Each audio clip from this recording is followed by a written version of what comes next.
So just how good is one of the new i10s? I thought I'd borrow one and find out.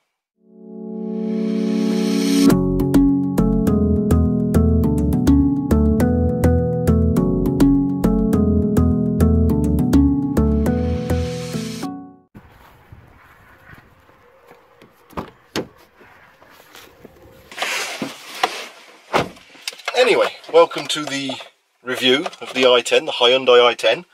This is an automatic. Now, as far as I am aware, from what the salesman told me, the automatics only come in 1.2 4 cylinders. That's an 86 horsepower engine. Now, as a small car, I'm not expecting anything fantastic. But it is very well laid out. Obviously, things aren't going to be too far out of reach, simply because it's a small car.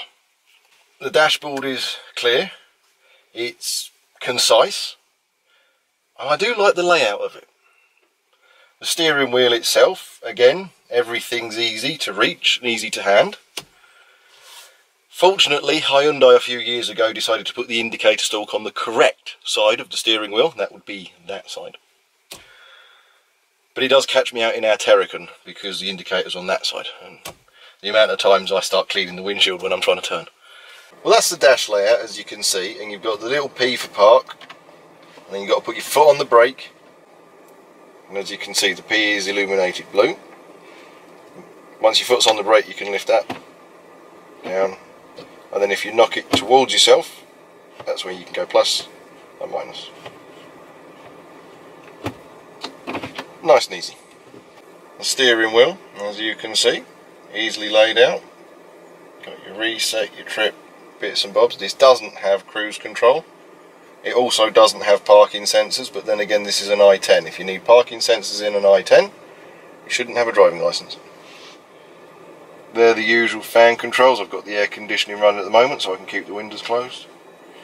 Got your little auxiliary, USB and charge point. 12 volt as always. Nice and simple. Nice and easy. Quite a decent amount of storage for putting a phone or a wallet or whatever you want in there. Cup holders down there. It's a little bit manky in there, but this is a higher vehicle. Another charge point, and God knows what you'd want to put in there. I'm not going to make any suggestive comments given the charge point there and how long it is. Little coin tray or whatever you want. Your trim, as you can see. Mirrors do give you quite good visibility. It's not too bad. There's an electronic motor over this side, obviously, so you can move it from the driver's side. You don't have to lean over and use the old school methods, which is always a bonus. And again, a little bit of body colouring around the dash, which I do like. Nice, simple laid out radio setup. Reasonably decent mirror setup as well. Do about my eye height.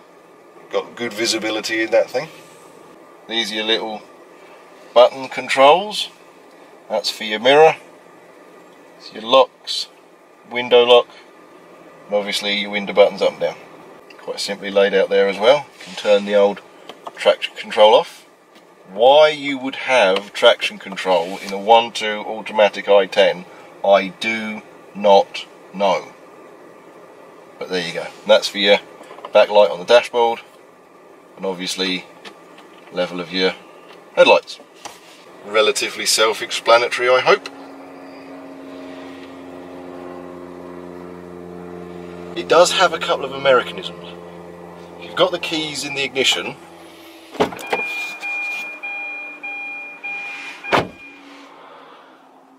it sets a little bing bing off. Just to let you know the keys are in the ignition. That's annoying. Now, I've had this car for a couple of hours so far, and I've been driving around town. A little beep to let you know you're not wearing your seatbelt as well. Now, I've been driving it around town and it's been doing 47.1 miles per gallon. And that's not really thrashing it. That's driving it as you would drive an automatic round town. It does allow you to switch into manual, and it's a bit like a race gearbox, but really, really slow.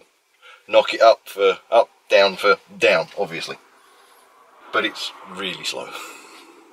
And the gearbox, because it's a small engine and you're driving around town, it sometimes gets confused with certain gears. It'll go into one, then no, go into one, then no. And if you take your foot off the accelerator, it tends to go back to an idle, just above idle, which can be annoying, as I've found. But a number of Hyundai automatics I've driven do exactly the same thing, including the Terrican, and that really does go to idle. But anyway, enough about the Terrican. Let's crack on with the little i10 and see what it's like. So this is the engine in the little i10, a nice little 1.2, as you can see. It's relatively easily laid out. Don't have to be Hercule Poirot to work out where things are. It's snug. It's only a little car. And if you buy one and you're wondering where the little prong goes, down in that corner. There isn't a huge amount of legroom in the back of one of these things. But then what would you expect? It is only an i10. This is inside the boot. It's not too bad for a small car. You'll get a few bags of shopping in there. I wouldn't like to try and get a pram in here, but I'm sure it can be done. And the best thing about these is, if I can lift this up, they come with spares. Yay!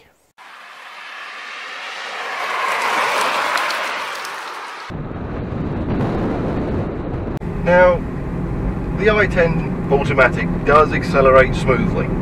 I will give it that. It's quite a good automatic box when it's changing through the gears, just driving normally.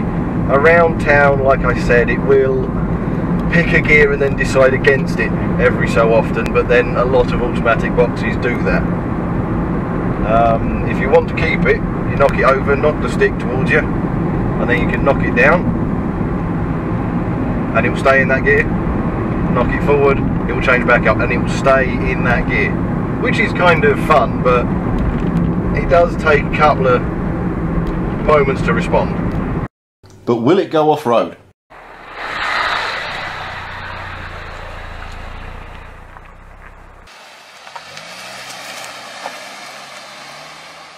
Yes. I don't know how well you're going to be hearing it, but there is an annoying rattle inside this, in here somewhere. And I've noticed on a lot of Hyundais I've driven, they all do it. It's so annoying. I don't know whether you can hear the background noise as well as you're rolling along. Now, we're not going very fast at the moment. This is a 30. But it really is an intrusive rolling sound. Let's go up a little bit. There we go, to about 40. There we go. Yeah, just about 40 there. It's... I drive an i30 and it is way quieter than this. Again, it is a small car, so what do you expect? But it's kind of a letdown, really, because a lot of roads these days are the same kind of surface as this. Brutal. Just, you know, chuck loose stones down. Oh, cheap and nasty. I don't know how much of it you were able to hear from some of the driving footage, but there was quite a bit of road noise on the more rougher surface roads around the area I live, which is annoying. I know it's a small car and there's only so much you can do with sound deadening equipment, but again, against a KA is quieter around here. A friend of mine has one and I've been passenger in it. They won't let me drive it. I don't know why. I haven't got a clue why. Could be something to do with the 0 to 60s. And having thought about that, shall we go and do a real world 0 to 60? I've got an idea of where I can do it. Now, before I go and do this, please understand one thing. When you're pulling out onto a main road, say where we're going, the A120, I'll find a lay-by. You're pulling out the lay-by onto a dual carriageway. National speed limit 70 miles an hour. It is your responsibility to make sure, one, that it's safe to pull out, and 2, that you get up to the speed of the road, or a decent enough speed for that road, quickly and safely. So I'm going to do a real world 0 to 60 in this automatic and see just how long it takes. Supposedly it's around the 12-second mark, but we shall see. Right then, let's see how fast this thing will get to 60 safely onto this dual carriageway. Now I'm going to have to wait until there is a clear spot, but I've lined myself up. Nobody seems to be wanting to get past. Now it's the waiting game. Fun.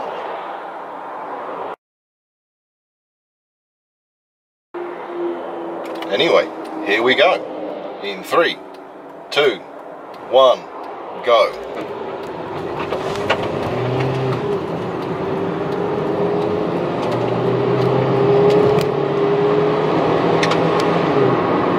Oh, 50.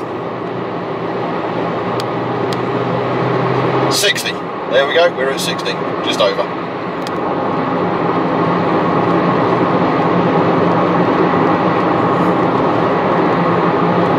Right, well, I've got some facts up on the old phone about this car.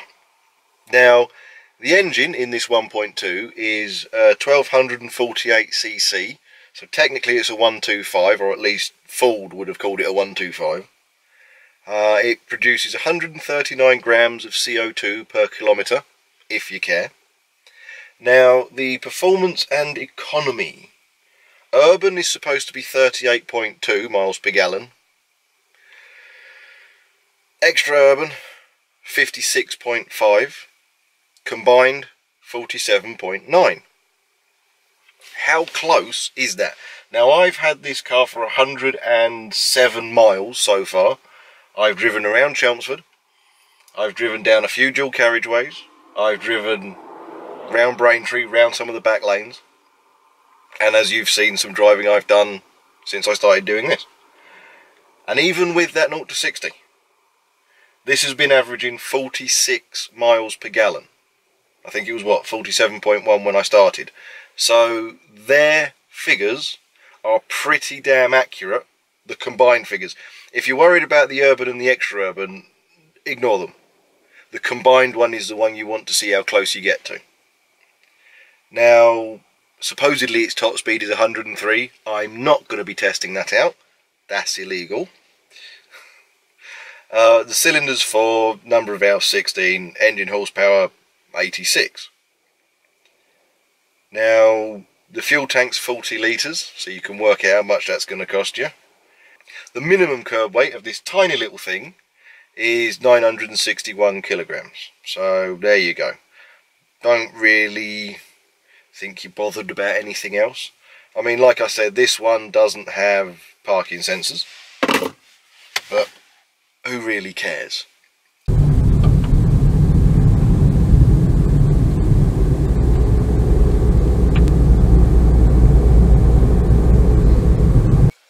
The i10 is a pretty decent little vehicle, to be fair. I mean, other than the road noise, but again, differences in tyre compounds and things like that will most likely help that. I mean, it's got Continentals on it at the moment.